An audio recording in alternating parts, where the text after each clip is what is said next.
కొన్ని అంశాలకు సంబంధించి ఏవైతే గత ప్రభుత్వాలు లేదా మొట్టమొదటిసారిగా గంగవరం నిర్మాణం జరిగినటువంటి క్రమంలో చేసినటువంటి కొన్ని ఒప్పందాలు, కొన్ని ప్రతి సంవత్సరం లేదా ప్రతి 2 ఏళ్లకు 3 ఏళ్లకు ఒకసారి ప్రతి అంశం కూడా బయటకు వచ్చి ఇబ్బంది పడేటువంటి పరిస్థితి ఇటు ప్రభుత్వం కానీ అక్కడ ఉన్నటువంటి ప్రజలు కానీ కార్మికులు కానీ పడుతున్నారు అనేటువంటి దాంట్లో ఏ రకమైనటువంటి సందేహం లేదు.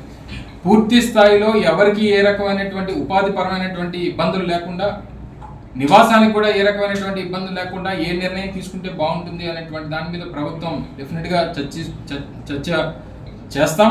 ముఖ్యమంత్రి గారితో కూడా మాట్లాడి, ముఖ్యమంత్రి గారు అలాగే ఎన్నికల ప్రచార సభలో గాజువాకు ఇచ్చేసినప్పుడు కూడా ఒక స్పష్టమైనటువంటి హామీని కూడా ఈ ప్రాంతం, ముఖ్యంగా గంగవరం తీర ప్రాంతంలో ఉన్నటువంటి మత్స్యకార సోదరులు అందరితో కూడా మాట్లాడి ఒక నిర్ణయాన్ని ఇచ్చేటువంటి కార్యక్రమం కూడా వైఎస్ఆర్ కాంగ్రెస్ పార్టీ చేస్తుంది.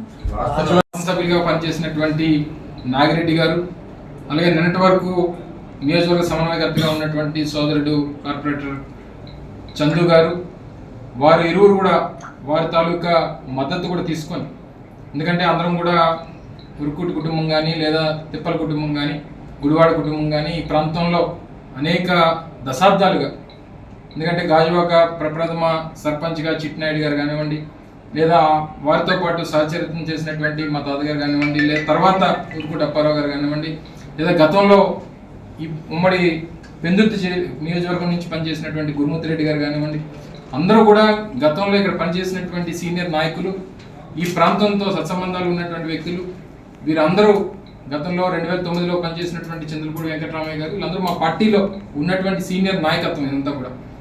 సో ఏ రకమైనటువంటి ఇబ్బందులు, ఏ రకమైనటువంటి మనస్పర్ధలు లేకుండా అందరం కూడా సమన్వయం చేసుకుని అంతిమంగా వైఎస్ఆర్ కాంగ్రెస్ పార్టీ గెలుపు కోసం పనిచేసేటువంటి దానికి కృషి చేస్తూ ఉన్నాం.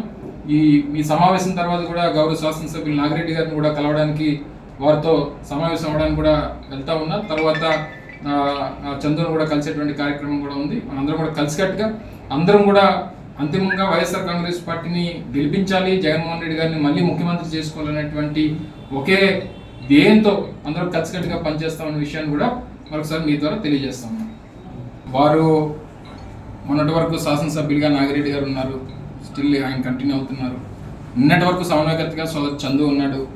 సో ఎవరు ఉన్నా సరే, ఏదున్నా వారు ఒక్కసారిగా తీసుకున్నటువంటి నిర్ణయానికి కొంత బాధపడి ఉండొచ్చు, లేదా మళ్ళీ తిరిగి అవకాశం వస్తుందేమో అని చెప్పి ఆశించినటువంటి శాసనసభ్యులు ఉండొచ్చు. సో వీటన్నిటి మధ్యలో ఒక నిర్ణయాన్ని పార్టీ తీసుకున్నప్పుడు సహజంగా కొంత షాక్ అనేటువంటిది ఉంటుంది. నిన్నటి వరకు వారితో ఉండి సన్నగా అమర్ గారికి ప్రకటించారు కాబట్టి మనం ఇక్కడి నుంచి అక్కడికి వెళ్ళిపో, ఎండ్ ఆఫ్ ద డే ఒక రోజు 2 రోజుల్లో ఏదైనా ఆలస్యం అవుతుంది తప్ప అందరం కూడా కుటుంబ సభ్యులం, అందరం కలిసికట్టే పనిచేస్తాం. గతంలో మా తండ్రి గారు పోటీ చేసినప్పుడు నా గురుమూర్తి రెడ్డి గారు కానీ, నాగిరెడ్డి గారు కానీ, దయాల్ రెడ్డి గారు కానీ, ఉరుకుటప్పారావు గారు కానీ, వీళ్ళందరూ కలిసికట్టే పనిచేశారు. అలాగే మనం నాగిరెడ్డి గారు పోటీ చేసినప్పుడు మేము పనిచేసాం, ఉరుకుటప్పారావు గారు పనిచేశారు, అందరూ పనిచేశారు. ఇప్పుడు మళ్ళీ నేను పోటీ చేసినప్పుడు అందరూ సహకరించాలి కదా. ఇది పార్టీలో ఉన్నటువంటి విధానం, ఒక కుటుంబపరమైనటువంటి ఒక నిర్ణయం కూడా. కానీ వారికి ఏ రకమైనటువంటి భవిష్యత్తు ఉంటుంది అనేటువంటిది స్పష్టంగా ముఖ్యమంత్రి గారు వారికి చెప్పడం జరిగింది. తప్పకుండా వారికి మంచి చేస్తారనేటువంటి నమ్మకం వారికి ఉంది. రానటువంటి కాలంలో కూడా 2026 తర్వాత మరో 2 నియోజకవర్గాలుగా అవతరించేటువంటి పరిస్థితులు కూడా ఉన్నాయి గాజువాక. Please subscribe .news.